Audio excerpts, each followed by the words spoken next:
Alors bonsoir à toutes et à tous. Nous allons faire ce soir un petit cours sur la sanctification de la création dans la liturgie gallicane. Vous êtes de plus en plus nombreux à regarder nos messes, nos liturgies.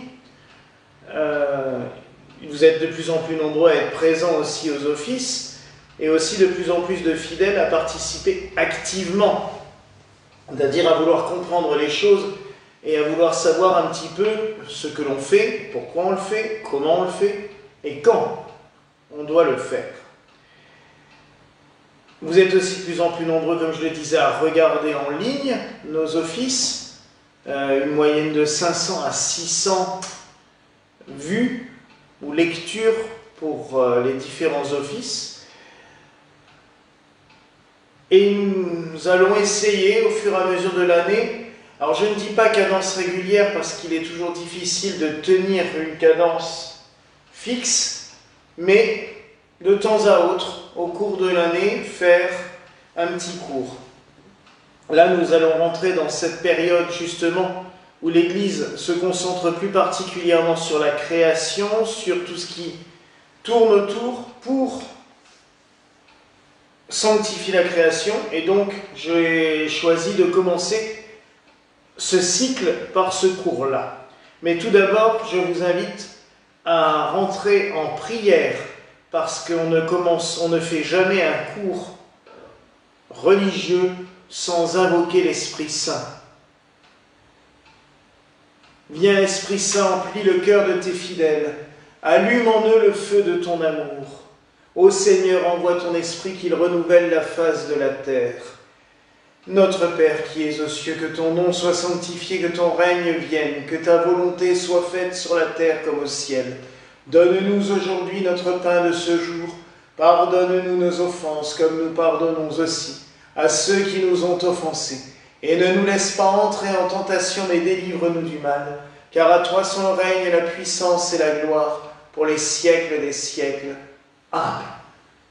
Au nom du Père, du Fils et du Saint-Esprit. Amen.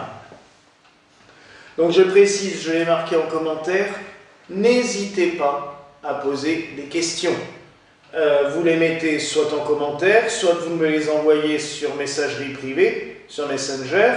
J'ai l'ordinateur sous les yeux, c'est pour ça aussi que des fois je ne vous regarderai pas forcément dans les yeux, mais je regarde l'écran pour suivre un petit peu où on en est et voir qui pose des questions et si je peux répondre. Si je peux répondre dans le corps du texte, je le ferai, sinon on prendra un petit peu de temps à la fin et je vous rassure, je ne vais pas parler pendant 50 ans. On va essayer de se limiter au grand maximum à 1 heure. Donc, je vais vous présenter très brièvement pourquoi est-ce que nous sanctifions la création dans la liturgie. Nous allons en premier voir comment nous sanctifions la création durant la messe, puis 2 périodes très particulières de l'année liturgique consacrées à la création, c'est-à-dire les 4 temps, et le dimanche de la création. Et enfin, en dernier, les bénédictions des éléments, des fruits de la terre tout au long de l'année, et surtout dans cette période qui coïncide.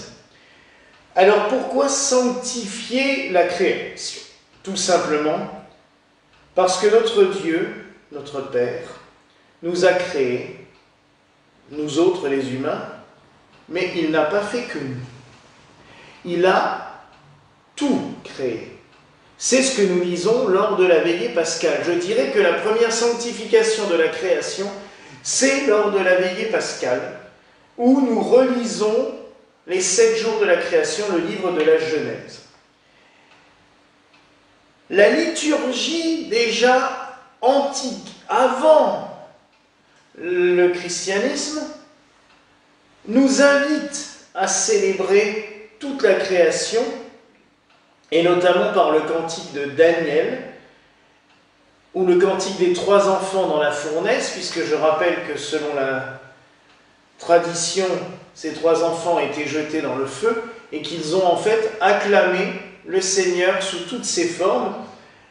Et ce cantique est resté d'ailleurs dans la liturgie hébraïque, puis par la suite il est passé dans la liturgie chrétienne. C'est ce fameux « Toutes les œuvres du Seigneur bénissez le Seigneur, anges du Seigneur bénissez le Seigneur ». Et je repasse, soleil et lune, étoile du ciel, pluie et rosée, feu et chaleur, froid et chaleur, rosée et givre, gelée et frimas, glaces et neiges, nuits et jours, lumière et ténèbres, et ainsi de suite, montagnes et collines. Toute la création loue, acclame le Seigneur. C'est exactement ce que nous retrouvons aussi dans le cantique que saint François écrira bien plus tard, le cantique de la création. Donc, déjà, l'Ancien Testament nous invite à louer le Seigneur et à l'acclamer. Il faut bien aussi se mettre en tête que, contrairement à ce qui a été dit en théologie pas en théologie, mais plutôt dans des prédications pendant des siècles, l'homme n'est pas supérieur à la nature ou aux autres créations. Ce terme de supérieur lui a donné une espèce de puissance, de force qui n'a pas lieu d'être. L'homme a en revanche une mission de protecteur. Il y a un adage qui dit que nous soyons pour les animaux ce que les anges sont pour nous. C'est-à-dire que Dieu, en nous créant le dernier,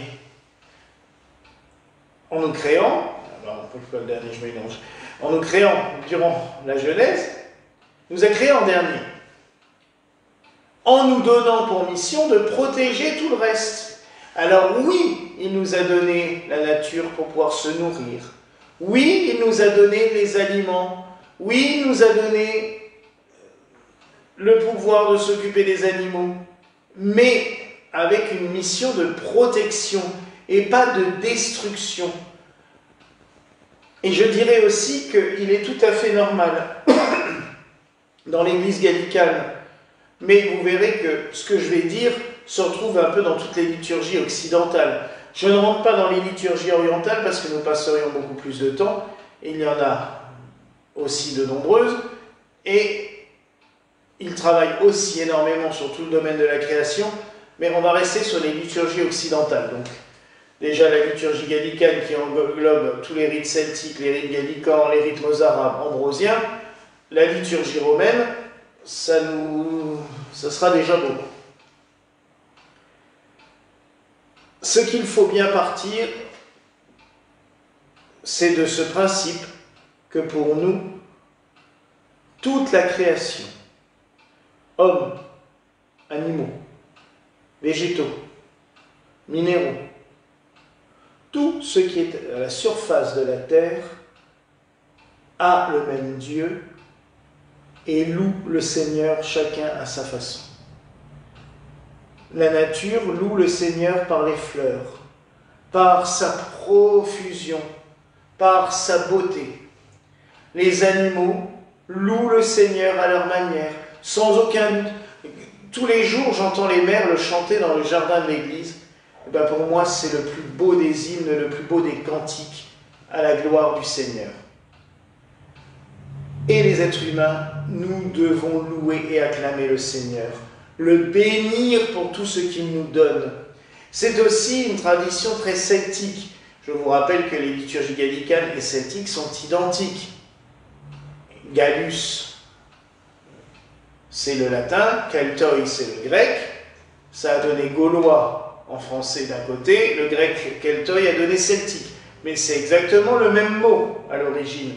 Donc, c'est une sanctification qui est, je dirais, naturelle, qui est intrinsèque à la tradition occidentale de sanctifier, d'acclamer la création.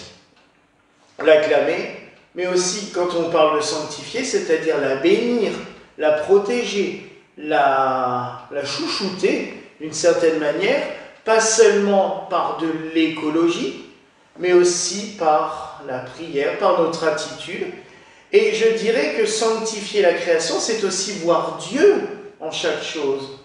Contempler une rose, contempler une fleur, contempler un animal, contempler une belle pierre. Les minéraux, c'est une passion pour moi. c'est contempler Dieu dans son œuvre la plus parfaite, la plus belle. Alors vous voyez mes frères et sœurs, à quel point il y a du travail dans cette sanctification.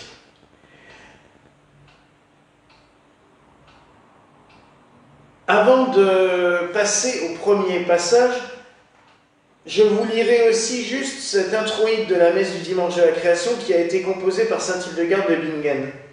Gloire à la Trinité, elle est résonance et vie, créatrice de l'univers, source de toutes choses, chant de louange des foules angéliques, reflet merveilleux du mystère que ne connaît aucun être humain et vit en toutes choses. Oui, mes frères et sœurs, en chaque chose vivante, en chaque chose créée, Dieu est présent. Dieu, Père, Fils et Saint-Esprit, la Sainte Trinité. Maintenant, la messe.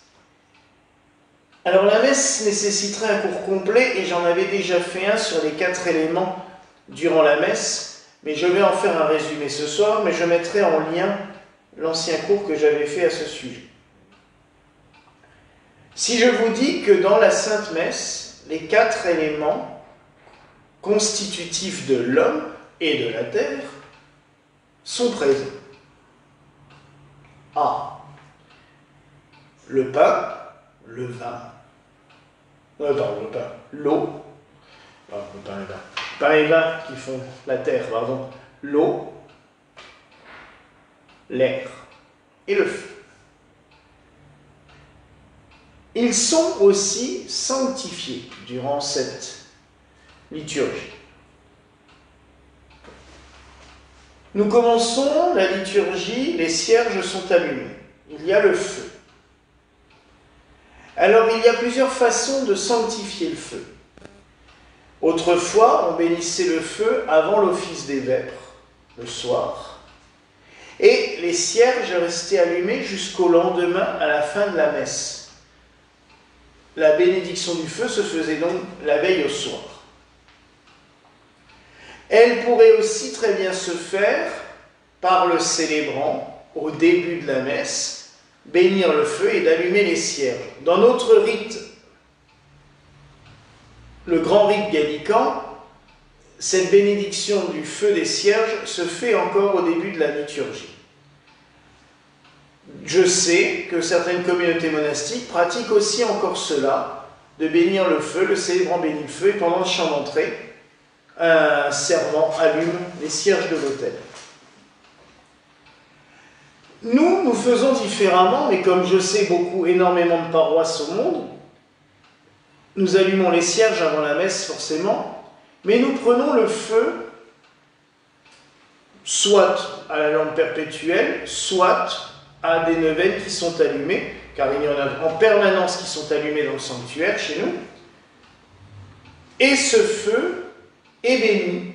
Comment? Il a été béni durant la veillée pascale.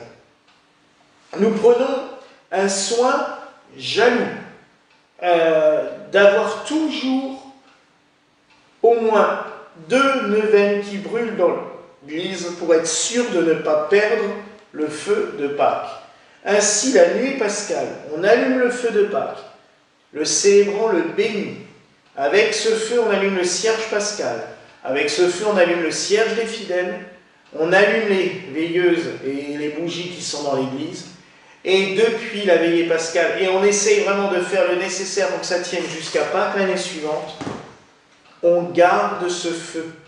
Ainsi, le feu qui sert durant la messe est allumé au cierge pascal.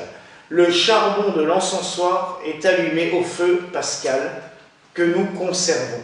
Vous voyez, il y a aussi du coup une continuité pour rappeler que chaque messe est le renouvellement du mystère de Pâques. L'air. L'air est symbolisé dans la liturgie par l'encens. Vous allez me dire, oui, mais l'encens, on ne s'en sert pas toujours. Alors logiquement, si. On devrait se servir systématiquement de l'encens à chaque messe. Les rites orientaux ne connaissent aucune messe sans encens.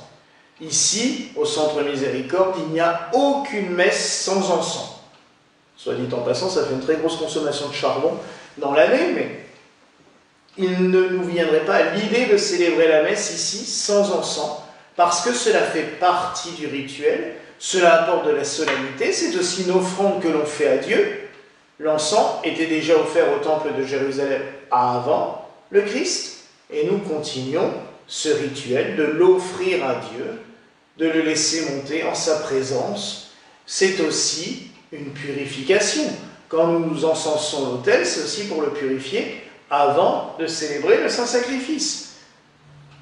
Donc, l'air est sanctifié au début de la messe.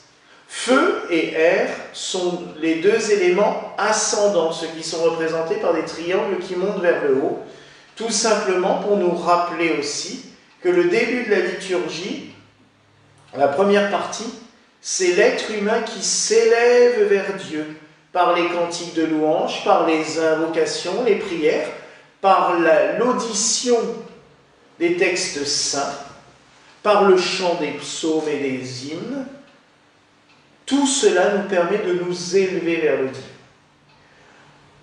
La deuxième partie, qui est le sacrifice eucharistique, à l'offertoire, nous bénissons le pain et le vin, les fruits de la terre, et nous bénissons l'eau, une goutte que nous mettons dans le calice.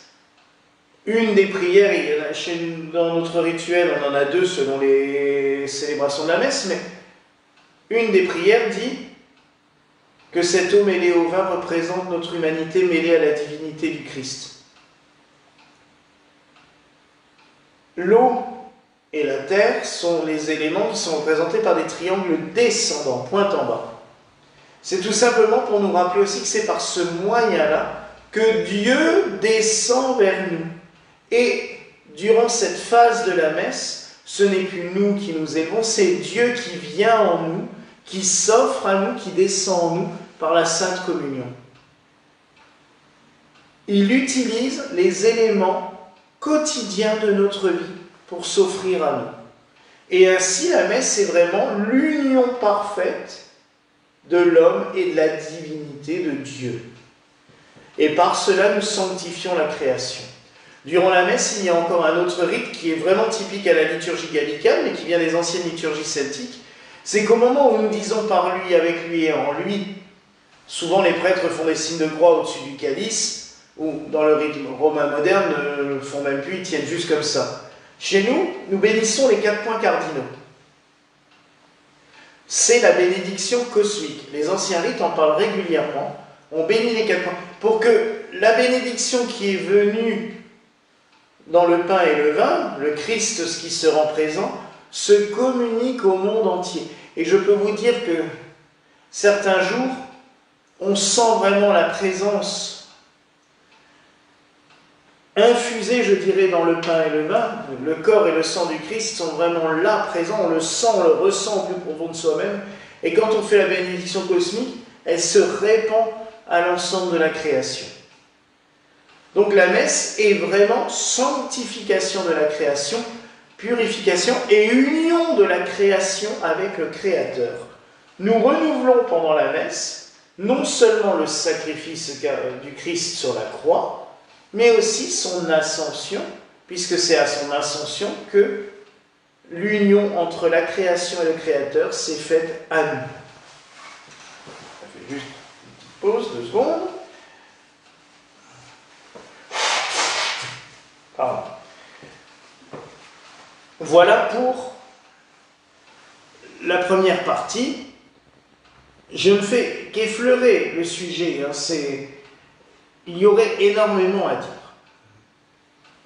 Donc je rappelle, s'il y a des questions, vous me les mettez en commentaire ou en message privé. Et puis, si par la suite, parce que je sais que beaucoup vont regarder ce cours en replay, donc vous n'hésiterez pas à me les poser. Je suis quand même connecté assez souvent pour pouvoir répondre aux questions facilement. Donc la deuxième partie de ce cours, ça va être deux temps particuliers de sanctification, les 4 temps et le dimanche de la création. Alors les 4 temps, Je vais vous lire tout simplement. Alors d'abord, pour préparer ce cours, j'avais imprimé le fichier sur Internet, puisqu'on trouve l'année liturgique de Don Guéranger sur Internet, mais comme vous avez pu le voir, on m'a offert la collection complète de l'année liturgique avant-hier, donc ça va me permettre d'être plus simple pour vous lire ce passage de Don Guéranger. L'Église commence à pratiquer en ce jour, donc le mercredi des 4 temps, le jeûne appelé des 4 temps, lequel s'étend aussi au vendredi et au samedi suivant. Cette observance n'appartient point à l'économie liturgique de l'Avent. Elle est une des institutions générales de l'année eucharistique. On peut la ranger au nombre des usages qui ont été imités de la synagogue par l'Église, car le prophète Zacharie parle du jeûne du 4e, du 5e, du 7e et du 6e mois. L'introduction de cette pratique dans l'Église chrétienne semble remonter au temps apostolique. C'est du moins le sentiment de Saint Léon, de Saint Isidore de Séville, de Rabban Mor et de plusieurs autres écrivains de l'Antiquité chrétienne. Néanmoins, il est assez remarquable que les orientaux n'observent pas ce jeûne. Alors les 4 temps, c'est vraiment quelque chose qui mérite d'être remis au goût du jour. Et vous aurez, je pense, d'ici quelques temps, un cours spécial là-dessus. J'essaierai peut-être de le faire en août, avant d'attaquer les 4 temps de septembre, parce que c'est une richesse phénoménale de l'Église. Les 4 temps sont 4 périodes, forcément, qui permettent de sanctifier les saisons qui viennent. Alors, je veux préciser aussi une chose. Il tombe à des périodes particulières, c'est-à-dire les 4 temps d'hiver tombent le dimanche, le mercredi, vendredi et samedi qui suivent le 3e dimanche de l'Avent. Les 4 temps de printemps sont la première semaine de Carême. Les 4 temps d'été sont durant la semaine de la Pentecôte. Et les 4 temps de septembre tombent la semaine qui suit la fête de l'exaltation de la croix. Non, pardon, le 3e dimanche de septembre, mais c'est souvent la solennité de l'exaltation de la croix. Voilà.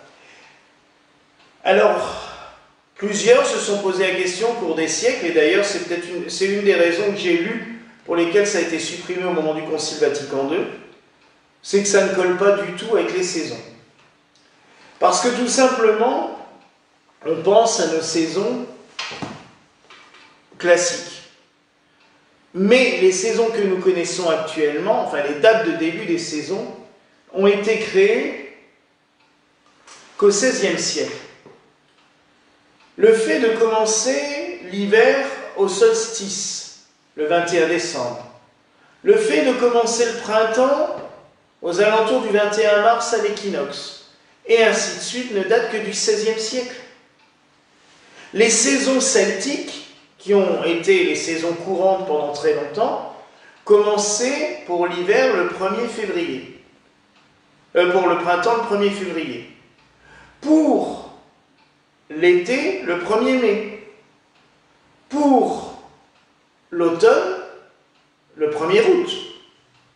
Et l'hiver, le 1er novembre, qui était d'ailleurs chez Seth le nouvel.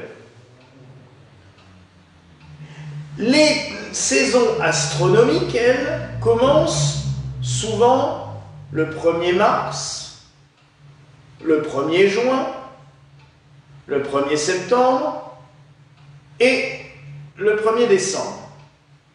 Si on prend les saisons donc astronomiques ou les anciennes saisons traditionnelles, ou saisons celtiques ou traditionnelles, vous remarquerez que les équinoxes et les solstices ne sont donc pas au début, mais au milieu de la saison. Les 4 temps coïncident parfaitement, et tout à fait. Alors les 4 temps, donc c'est les mercredis, vendredis et samedis, sont des jours où on jeûne. Un jeûne assez strict. Sauf les 4 temps d'été qui sont pendant l'octave de Pentecôte, on peut assouplir un peu le jeûne, mais autrement, c'est des jeûnes stricts. Je ne sais pas si vous tiltez à ce que je suis en train de dire, mais il me semble que depuis quelques années, c'est un peu à la mode chez tous les nutritionnistes, naturopathes et aussi thérapeutes en tout genre, de nous dire qu'il faut faire un jeûne juste au commencement de chaque saison. Alors, je suis désolé de les contrarier, mais ça fait 1800 ans que ça existe, hein, 1600 ans que ça existe, puisque les 4 temps datent à peu près de l'an 400. Donc, l'Église, là, elle avait largement bien prévu, ce qui n'est pas idiot du tout, puisque, à l'époque, on avait une plus grande conscience aussi des rythmes de la nature qui jouaient sur le corps humain. En effet, les changements de saison jouent énormément sur l'être humain. Donc, il nous faut aussi passer par cette étape. Donc, c'est des jeûnes stricts qui sont consacrés à la sanctification de la saison qui vient. Avec le temps, on a un petit peu oublié la sanctification des saisons, à part une ou l'autre lecture qui nous parle de la moisson, des vendanges, qui nous rappelle un petit peu.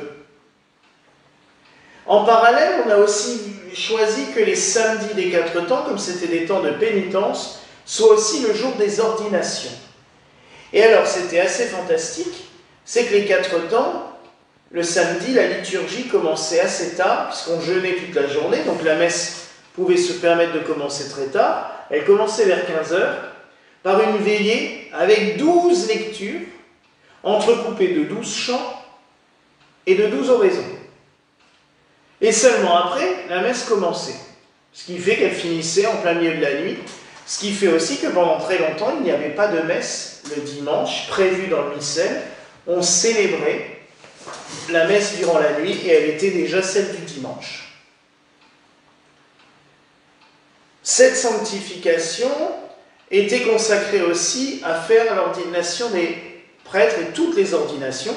Ainsi, entre chaque lecture, on procédait à l'ordination des portiers, des lecteurs, des acolytes, des exorcistes, des sous-diacres, des diacres, des prêtres. Parce que tout simplement, on avait quand même compris aussi dès le début que de se faire des prêtres, ce n'est pas anodin pour la nature. Alors oui, là, je peux vous surprendre, je sais. Mais le prêtre, les prêtres, dans tout le monde entier, ont une mission importante pour la nature. Par la bénédiction. C'est les prêtres qui bénissent. C'est les prêtres qui sanctifient au nom de Dieu.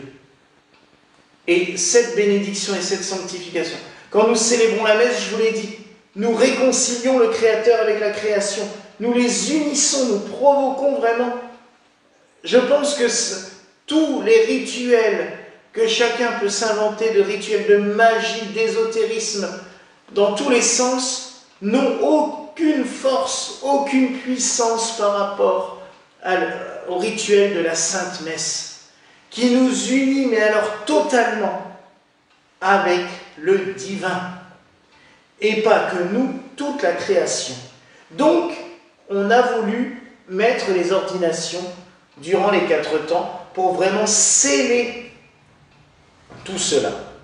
Mais comme je vous le disais, on a un petit peu oublié à un moment donné la sanctification de la création, ce qui fait que dans la liturgie gallicale, quand nous avons recréé notre missel dominical en trouvant un petit peu des textes liturgiques par-ci et par-là, nous avons instauré que le mercredi soit consacré tout particulièrement à la création, et ainsi à la fin de la messe du mercredi des 4 temps, sur les 4 périodes de l'année, nous lisons à chaque fois une oraison particulière pour sanctifier la saison qui vient. Je ne vais pas vous faire toutes les 4, je vais juste vous lire l'oraison de sanctification de l'automne, donc que nous proclamons à la fin de la messe du mercredi des 4 temps d'automne, donc qui suit le 3e dimanche de septembre. Seigneur, voici nos jours qui raccourcissent et nos nuits qui s'allongent. Sur les uns et les autres envoie ta bénédiction, et la force de ta lumière, et la simplicité de ta paix. Que l'abondance des récoltes soit pour nous le signe de ta miséricorde inépuisable, et qu'en louant ta bonté, nous tournions nos regards vers le royaume, où chacun sera rassasié et consolé.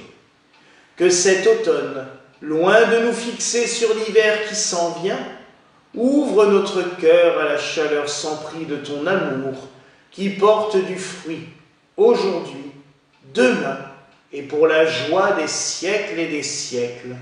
Amen.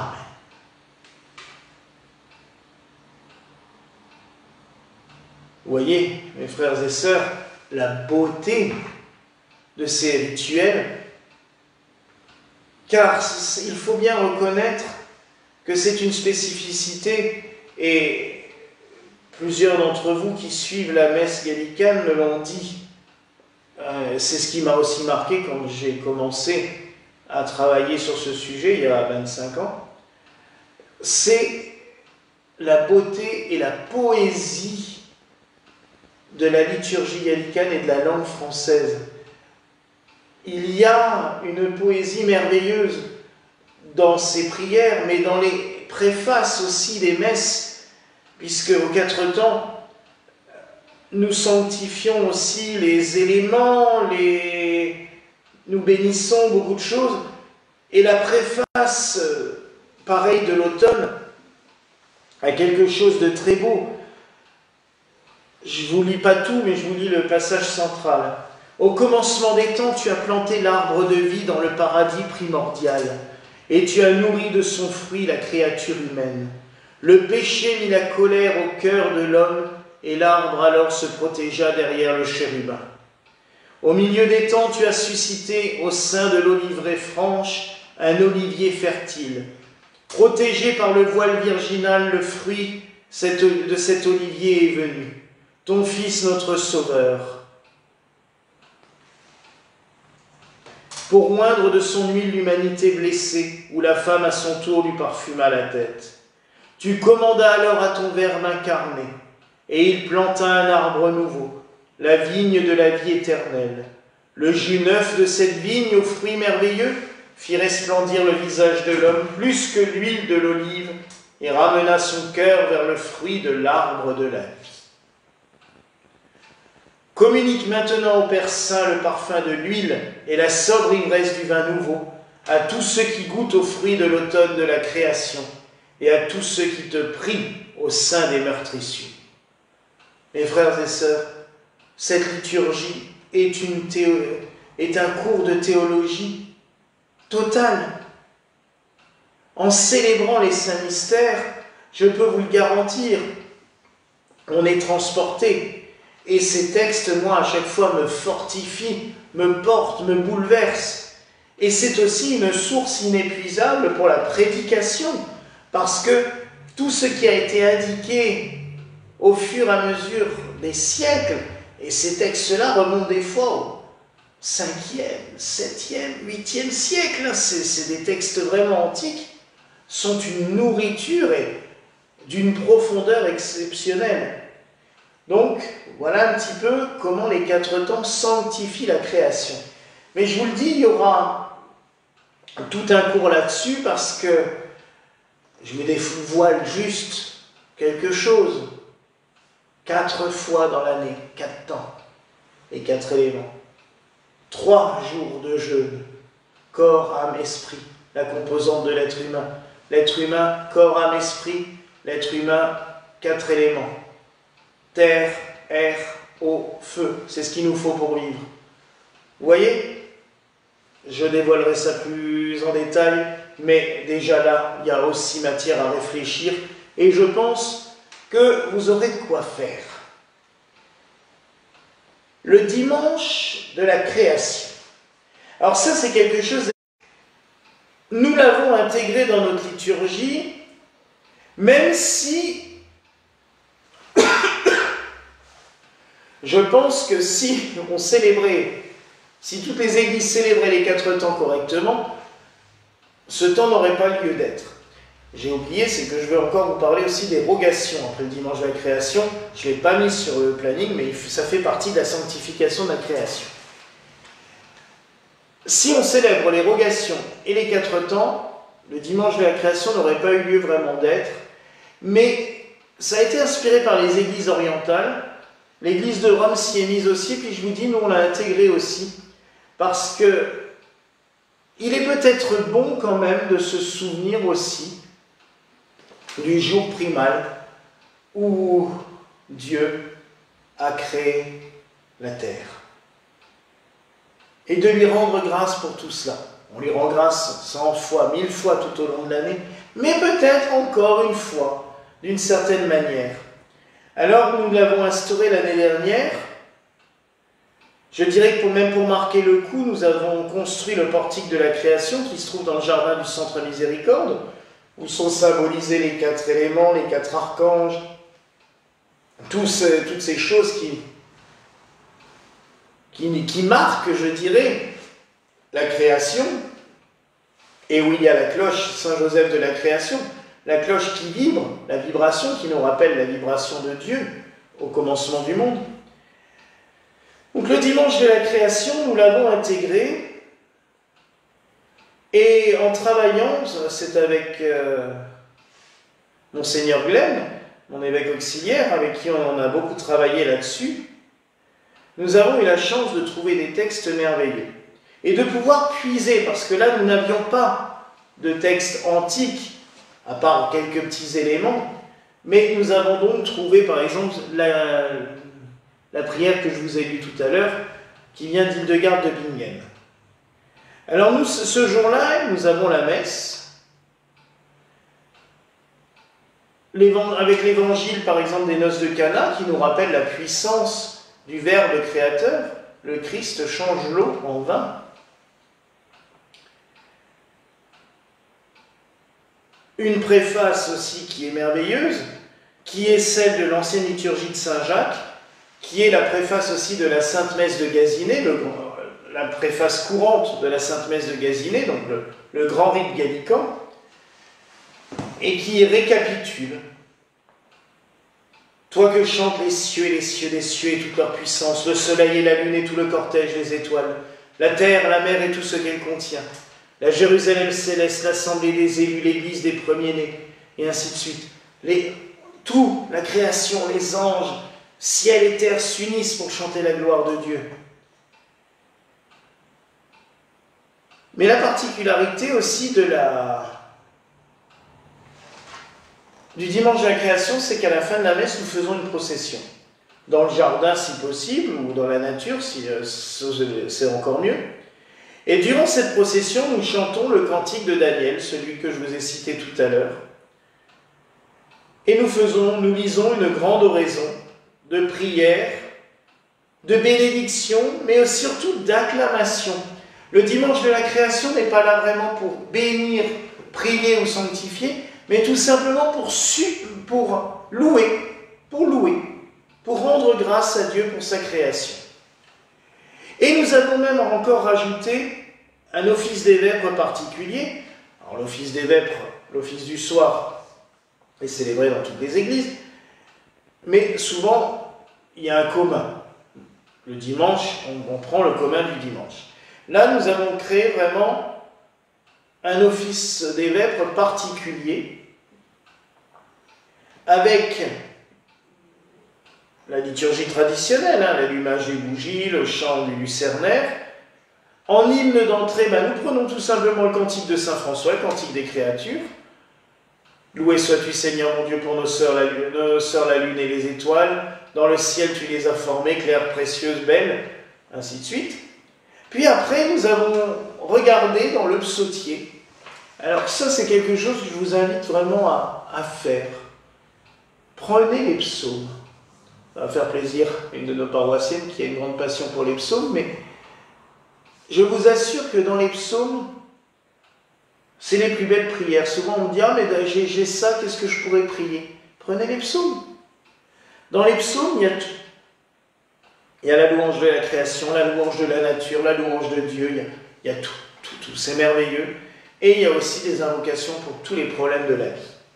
Mais donc nous avons vu que dans les psaumes, nous pouvons retrouver les 4 éléments. Et ainsi, nous chantons un psaume en l'honneur de l'eau. Le psaume 41. Et nous reprenons l'antienne que nous chantons à Pâques. J'ai vu jaillir du seuil du temple une source d'eau vive d'où la vie renaîtra. Et après, nous prenons donc le psaume 41. Comme un cerf altéré cherche l'eau vive, ainsi mon âme te cherche, mon Dieu, et ainsi de suite. Puis nous prenons en psaume de la terre le psaume 66. Avec l'antienne, la terre est remplie de l'amour du Seigneur. Et le psaume 66, justement, nous parle et nous dit « La terre a donné son fruit, Dieu notre Dieu nous bénit. » Et ainsi de suite. Le psaume du feu, psaume 96. « Feu et lumière qui resplendissent sur la face du Christ. » Et pareil, le psaume tourne autour du feu de Dieu. Et enfin, en psaume de l'air, nous prenons le psaume 140. Avec l'antienne que ma prière s'élève comme l'encens devant toi et l'élévation de mes mains comme le sacrifice vespéral, qui est aussi d'ailleurs un des versets de ce psaume. Et durant ce psaume, nous encensons toute l'Église selon l'ancienne tradition liturgique. Puis nous lisons la Genèse. Dieu dit encore à Noé et à ses fils, « Voici que moi j'établis mon alliance avec vous. » Le répond, « Au commencement, Dieu créa le ciel et la terre. » Puis nous chantons le Magnificat. Le Magnificat qui d'ailleurs rappelle, et dont l'antienne rappelle, dans notre Église, les antiennes du Magnificat sont tirées de l'hymne acatiste. C'est un hymne orthodoxe à la Vierge Marie qui dit « Réjouis-toi, rocher », qui « Réjouis-toi, colonne », ainsi de suite. À chaque fois, ça commence par « Réjouis-toi », il y a une invocation. Et donc, l'antienne, nous avons pris dans l'hymne acatiste les rapports entre la Vierge Marie et les 4 éléments. Réjouis-toi, rocher, d'où jaillit la source qui abreuve les assoiffés. Réjouis-toi, colonne du feu qui illumine notre marche dans la nuit. Réjouis-toi, belle terre de la foi où s'accomplit la promesse. Réjouis-toi, toi qui as reçu le souffle créateur. Et le Magnificat. Puis la litanie diaconale qui résume un peu toutes les prières, et l'oraison finale. Donc vous voyez à quel point nous avons essayé de développer le dimanche de la création pour en faire quelque chose de vraiment une louange totale à Dieu pour tous les bienfaits qu'il nous donne. Je n'avais pas mis dans le plan de ce cours que je vous ai mis sur Facebook, mais je vais vous parler brièvement des rogations. Les rogations, c'est... Alors, il faut faire la différence. Dans le rite romain traditionnel, les rogations majeures, c'est le 25 avril, le jour de la Saint-Marc. Dans l'Église de France, même l'Église catholique de France, ou dans la liturgie gallicane, les rogations majeures, c'est les 3 jours qui précèdent l'Ascension. Chez nous, elles sont majeures, elles sont mineures à Rome, et à Rome, les litanies majeures de Saint-Marc sont des litanies mineures chez nous. Tout simplement parce que les rogations qui précèdent l'Ascension, lundi, mardi, mercredi qui précèdent l'Ascension, ont été créées en Gaule, en France, par Saint Mamère, évêque de Vienne, près de Lyon, à un moment où il y avait des catastrophes, grêle. Une année, il y a eu de la grêle, après ils se sont tapés une famine, après à cause de la sécheresse, puis il y a eu des inondations. Donc, les paysans de l'époque, les agriculteurs étaient désespérés, et ils ont demandé à l'évêque de faire quelque chose, et l'évêque a dit, on va sortir les reliques de la cathédrale, et on va faire une grande procession dans les rues, en suppliant le Seigneur, en jeûnant, pour obtenir une phrase magnifique de cette liturgie, la pluie et le soleil en un juste équilibre. C'est merveilleux cette phrase. Après, juste équilibre, j'espère juste que cette année, il n'a pas compris qu'il fallait pleuvoir toute l'année et l'année prochaine que du soleil, parce que pour l'instant, c'est un peu ce qu'on vit. Mais on sait très bien que le Seigneur veille toujours, d'une manière ou d'une autre. Donc les rogations sont célébrées lundi, mardi, mercredi, avant l'Ascension. Ce n'est pas pour rien non plus, Je vous l'ai dit avant, l'Ascension est la fête où nous commémorons le Christ qui remonte aux cieux, emportant avec lui toute la création. Le Créateur est réconcilié avec la créature, parce que le Christ nous réconcilie avec le Créateur. Là aussi, l'Église n'a jamais rien fait au hasard. Ce n'est pas pour rien que les rogations tombent à ce moment-là bien précis. Et nous invoquons durant... Alors les rogations se déroulent par des processions. En même temps, c'était à travers champs, ça durait des fois 5-6 heures. J'ai des rituels du village où j'habite, Geispolsheim, où la procession, c'est marqué qu'elle commence le matin à 5 heures et qu'elle termine avant midi. Parce qu'on allait jusque dans le village d'à côté, on célébrait la messe dans le village d'à côté et on revenait en procession en passant par les chants avec des bénédictions, la litanie des saints, le chant des psaumes. Maintenant, forcément, c'est un peu plus réduit. Donc, quand on peut faire une procession, on l'a fait. Ici, on a la chance d'avoir un jardin, donc on sort en procession en chantant la litanie des saints et les invocations. Ceux qui ne peuvent pas récitent les litanies durant la messe. Et ce que l'on fait, c'est qu'à la fin de la dérogation, quand le prêtre bénit la terre, bénit les jardins, on bénit aussi les petits sachets de terre que l'on donne aux fidèles qui peuvent emmener eux dans leur jardin ou autour de leur propriété pour que la bénédiction se répande partout. C'est vraiment une protection.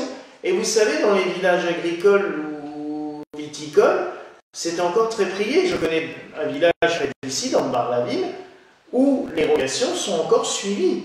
Très suivies. Je crois que chez eux, ils le font que le mardi avant l'Ascension, mais c'est très suivi parce que, à 7 heures le matin, parce que les gens croient vraiment que Dieu peut intervenir et les aider, et j'en suis convaincu. Donc voilà 3 moments clés dans l'année où nous sanctifions particulièrement la création. Le dernier chapitre, je vous rassure que je serai moins long, parce que je vois que j'ai quand même parlé beaucoup déjà, c'est les différentes bénédictions. Il faut bien reconnaître que la liturgie gallicane est très prolixe et très riche en bénédictions en tout genre. Et nous entrons justement dans cette saison, puisque la terre va commencer à nous donner énormément de produits, et il faut bien les bénir, parce que bénir, je rappelle aussi que bénir vient de benedicere, dire du bien d'eux quelque chose de la part de Dieu. Donc quand nous bénissons les fruits, nous remercions Dieu pour le cadeau qu'il nous fait, et nous le louons pour ce cadeau. Alors la saison des bénédictions, je ne compte pas la bénédiction des roses qui sont symboliques à la Pentecôte. Mais la saison des bénédictions proprement dite va commencer à la Saint-Jean. Saint-Jean-Baptiste, le 24 juin, alors on bénit un feu, mais là c'est à part, mais parce qu'on bénit aussi traditionnellement et souvent dans beaucoup de régions les épis de blé, 7 épis de blé que l'on met en bouquet, que l'on bénit ce jour-là, pour demander la prospérité. Dans le sud-ouest de la France, ce jour-là, on bénit des croix faites avec des herbes aromatiques, avec les herbes de la Saint-Jean, donc le millepertuis, qu'on met en bouquet et en forme de croix, qu'on fait bénir par le prêtre. Ces traditions sont maintenues. À partir du 1er août, ça s'accélère parce qu'en là, on bénit vraiment, je dirais, tous les fruits de la terre. Et je vais vous les donner succinctement dans la liturgie gallicane, mais vous verrez que tout se suit en plus assez bien. On commence le 6 août par la bénédiction des fruits durant la transfiguration. Alors, la transfiguration, ce n'est pas anodin non plus. La transfiguration, c'est vraiment aussi un des grands moments où le Christ a sanctifié la terre. La transfiguration sur le mont Tabor, je regarde par là parce que j'ai une magnifique icône de la transfiguration sous mes yeux. Au moment où il a été transfiguré sur le mont Tabor, je dirais qu'il a rayonné, il a illuminé sur le monde, et la transfiguration est vraiment une des sanctifications de la création. Et c'est pour cela que ce jour-là, on bénit les fruits nouveaux. Alors dans certains pays, on bénit le raisin. Chez nous, il n'est pas loin d'être mûr, donc on ne peut pas bénir, mais on bénit les fruits nouveaux. Pourquoi? Parce que justement, le Christ nous sanctifie. Il a tout recréé, il a tout redynamisé, il a tout revivifié, il a tout sanctifié par sa vie et son passage sur la terre, par son incarnation, sa mort et sa résurrection. Ainsi, nous bénissons ce jour-là les fruits nouveaux. Je rappelle juste que nous célébrons une deuxième fois la transfiguration dans l'année, et vous verrez que ce n'est pas anodin, le dimanche qui suit les 4 temps d'hiver, les 4 temps de printemps, pardon, pendant le carême. L'évangile du samedi des 4 temps de printemps, c'est la transfiguration, et comme entre-temps, on a quand même fait des messes le dimanche, c'est de nouveau une commémoration de la transfiguration. La transfiguration, il va y avoir un livre qui va sortir là-dessus bientôt. Il y a en cours d'écriture, j'ai encore quelques chapitres à faire, mais il y aura tout un passage justement sur transfiguration et sanctification de la création. Le lendemain, nous célébrons un saint particulier qui... J'ai perdu le nom. Attendez voir. J'ai juste perdu le nom. Je reviendrai. En tout cas, nous bénissons la bière. Alors vous allez me dire, bénir la bière, c'est complètement incohérent.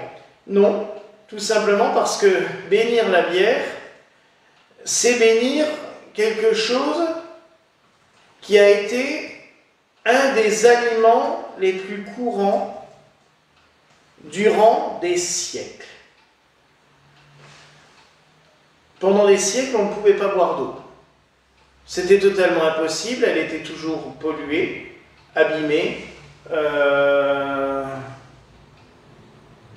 C'était impossible de la boire.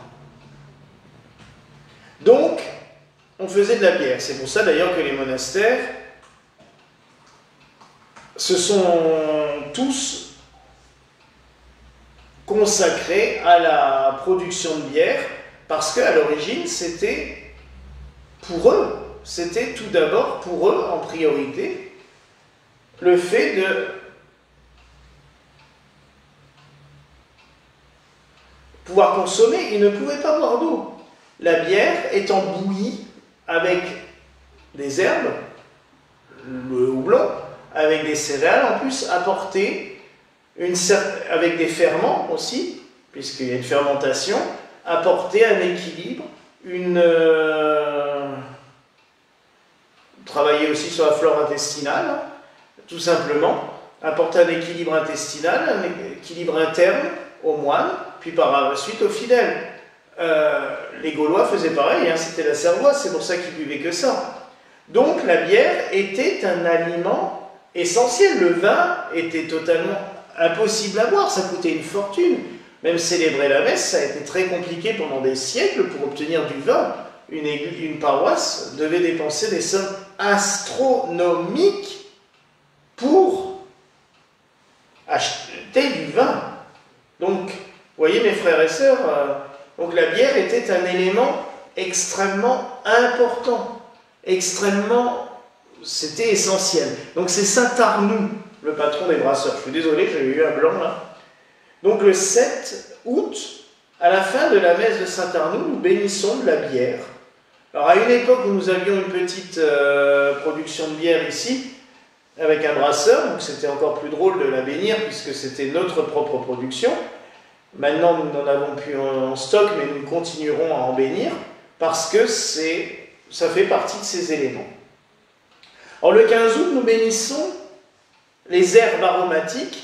Et souvent, c'est des bouquets d'herbes aromatiques qui ont été récoltés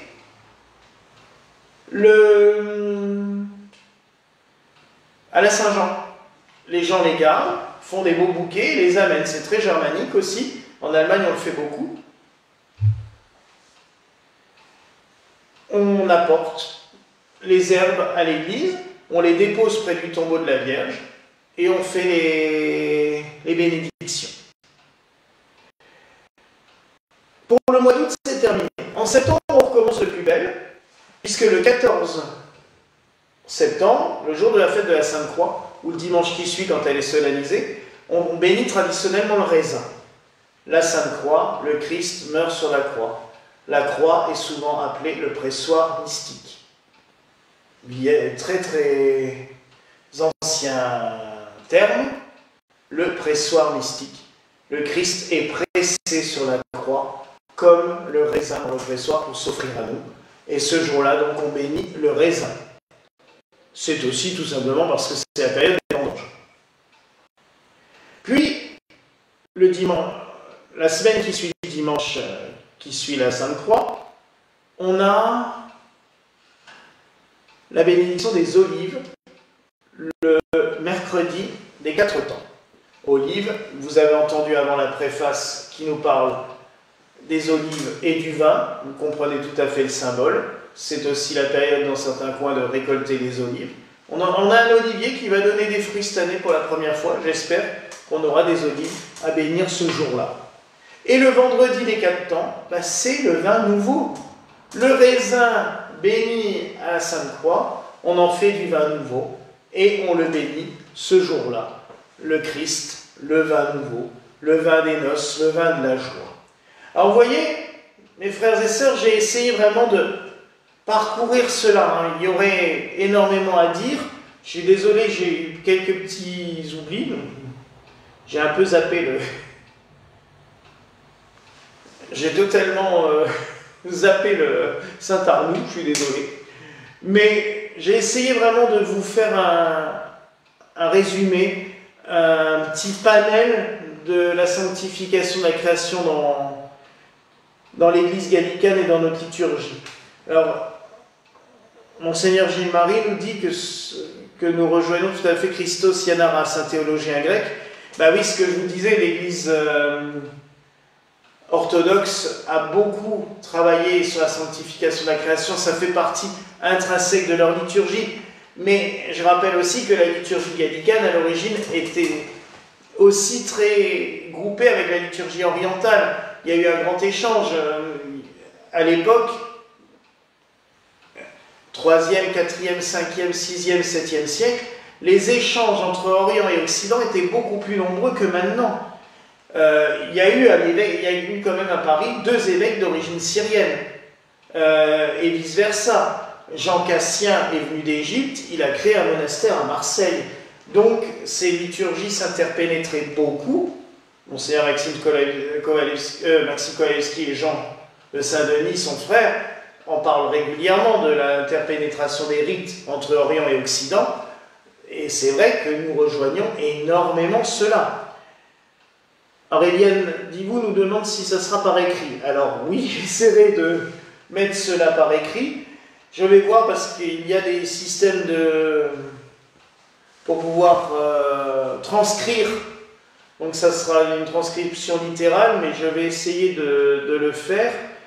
Ça serait bien, je ne vais pas demander, on a une paroissienne qui prend déjà en note toutes mes homélies, donc je ne vais pas lui demander de faire la conférence en plus, mais je vais voir par transcription si on peut le faire. Ça serait intéressant en effet d'avoir les cours après transcrits. Donc, Eliane, j'essaye de le faire. Donc, mes frères et sœurs, mes amis, s'il y a encore des questions, n'hésitez pas. Sinon, je vous laisserai là. De toute façon, la vidéo est en ligne. Demain, elle sera sur YouTube aussi. Comme ça, vous pourrez la voir en replay sur YouTube aussi. Vous pourrez poser des questions, n'hésitez pas. Et sinon, je vous dis à très bientôt pour les messes. Le rythme des messes continue demain. On reprend demain avec la fête du saint prophète Élisée. Dimanche avec la confirmation. Le rythme continue. Et puis, le prochain cours, je vous dis, ça sera sur les 4 temps, je pense. Et j'essaierai de le faire fin août, début septembre, pour vous faire vraiment rentrer bien profondément dans ce rituel des 4 temps, et peut-être pour pouvoir le vivre ensemble par le jeûne, qui n'est pas anodin, mais qui est très bon, par la prière, la méditation. Donc je vois Je regarde. Non, il n'y a pas d'autres questions, donc je vais vous laisser. Et avant de vous laisser, je vous propose tout simplement de faire la prière du soir. Prière brève. Nous allons reprendre tout simplement le cantique de Siméon, que nous disons aussi dans les liturgies gallicanes à la fin de chaque messe. Les prêtres le disent à la fin de la messe. Mais que nous disons aussi tous les soirs à l'office de Complis. Et maintenant, Seigneur, laisse tes serviteurs s'en aller en paix selon ta parole, car nos yeux ont vu ton salut que tu as préparé à la face de tous les peuples. Lumière pour éclairer les nations et gloire de ton peuple Israël. Amen. Au nom du Père, du Fils et du Saint-Esprit. Amen. Merci et belle soirée à vous toutes et tous.